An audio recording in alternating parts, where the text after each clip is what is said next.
सोलापूर ग्रामीण पोलीस अधीक्षक कुलकर्णी साहेब यांच्या नेतृत्वाखाली पहाट उपक्रम मेळावा पोलीस मुख्यालय अलंकार हॉलमध्ये संपन्न झाला आहे। या मेळाव्यामधील आदिवासी पारधी समाजाचे कार्यकर्ते यांनी अधीक्षक साहेब यांच्या समोर पारधी समाजाचे व्यथा मांडून मनाचे ओझे हलके करण्यात आले आहे। तरी आताला काम नाही व कुठली योजना मिळत नाही, जगणे फार कठीण झाले आहे। मुलांच्या शिक्षणाचे प्रश्न कसे सोडवायचे असा प्रश्न आज आदिवासी पारधी समाजाच्या पालकांसमोर उपस्थित आहे। या मेळाव्यामधील शिकलेल्या मुलांना अधीक्षक साहेबांनी पोलीस अकॅडमीला घेऊन प्रशिक्षण देण्यात यावे व पालकांसाठी आदिवासी प्रकल्प मधून योजना देण्यात यावी अशी मागणी आदिवासी समाजाच्या कार्यकर्त्यांनी त्यांच्या मनोगत मधून मांडले आहे। या कार्यक्रमाला उपस्थित असलेले कार्यकर्ते पंडित भोसले, पिंटू पवार, मेघराज काळे, अनिल चव्हाण, नकुल चव्हाण, भाळू भोसले, दिनेश भोसले, शाहिद शिंदे, राजेश काळे, नितीन शिंदे, सुनीता भोसले, बबिता काळे, विमल काळे व रेवणसिद्ध काळे PSI आदी कार्यकर्ते उपस्थित होते। आणि आपण रोजगार मेळावा ठेवला आणि जसं धाराशिवमध्ये येचून सगळे कागदपत्र दिलेले आहेत कुलकर्णी साहेबांनी आणि 9 दिवसाचा मोठा कार्यक्रम ठेवला होता कुलकर्णी साहेबांनी।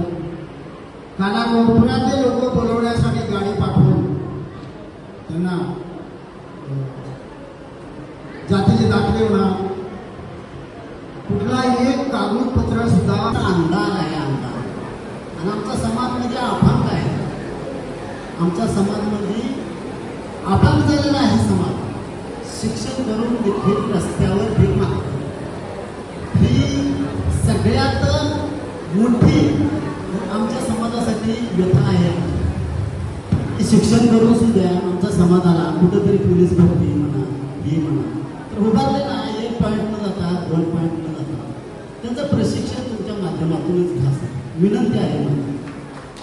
पहिली गोष्ट म्हणजे समाज आमचा पहिली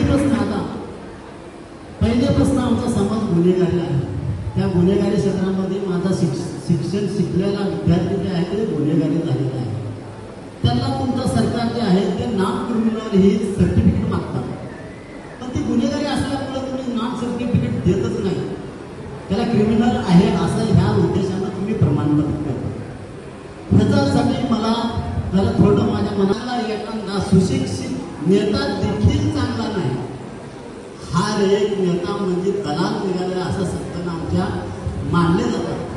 कुणावर सुद्धा माझा विश्वास राहिला नाही। सुशिक्षित असल्यामुळे मी सुशिक्षित विद्यार्थ्यांचीच बाजू तुमच्याकडे का मांडतो।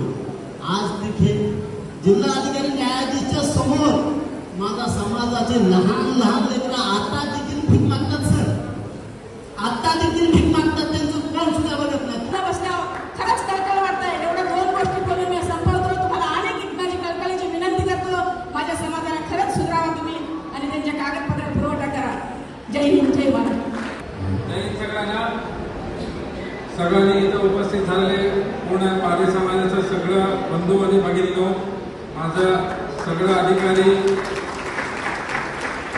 मला असं समजलं की भरपूर लोक माळशिरस, साकलूस, करमाळा तिथून आलेले, बाईकमधून आलेले, स्वतःनी आलेले आहे। तर हे आनंदाची गोष्ट आहे की पहिले मी जेव्हा धाराशिव उस्मानाबादमध्ये होतो जेव्हा पोलीसचं गाडी बघितल्यानंतर पारधी पळून जात होते, बरोबर आहे ना? आताही पडतात। तर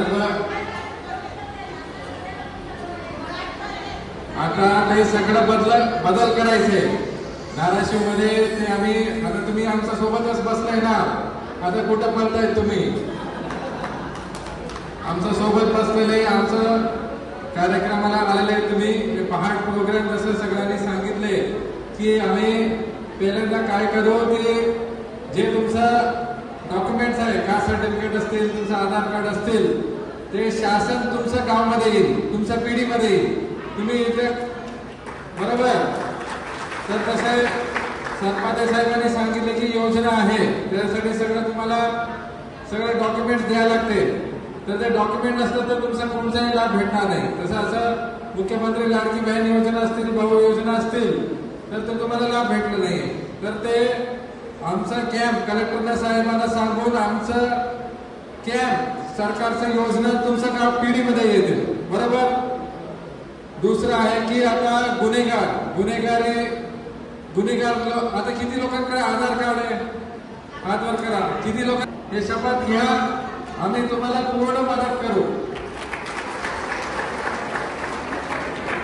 आता काही लोक आता गुन्हेमध्ये आता जेलमध्ये गेले असतील, भोगत आले असतील, शिक्षा भोगत असतात, तर त्यांच्या लोकांना आम्ही आमचा पोलीस सगळे इथे बसलेले, असं नाही की फक्त मी बोलतो, पूर्ण डिपार्टमेंट आमच्या सोबत आहे, तुमच्या सोबत आहे. तर तुम्ही प्रत्येक अधिकाऱ्यांना जे गुन्हेगार झालेले आहे, तुम्हाला वकिलीचा खर्च येते, नंतर ते इकडे जावा तिकडे जावा, त्यांना भेटा, काय करू, पोलिसांना काही देऊ आणि आमचा पोरं बाहेर येतील असं असतंय. बरोबर. तर आम्ही जज साहेबांना भेटून तुम्हाला तुमचं वकील आम्ही लावून देऊ, पण तुम्ही कुठेही खर्च करू नका. आणि जे गुन्हेगार झालेले त्यांच्यासाठी आम्ही हे पहाट प्रोग्राम ठेवलेले आहे. त्यांच्यासाठी आता सरपादे साहेबांनी सांगितले विविध योजना आहे. शेतकऱ्यांसाठी तुमचं शेती असतं तर शेतीमध्ये तुम्हाला सगळं योजना तुमच्यापर्यंत उपलब्ध करून देऊ. नंतर तुमच्या महिला असतील, खास करून महिलांसाठी ठीक आहे, तुमच्या महिला असतील त्यांच्याकडे योजना पोहोचून देऊ. दुसरं शिक्षण, ते शिक्षक सांगितले शिक्षण फार महत्वाचं आहे.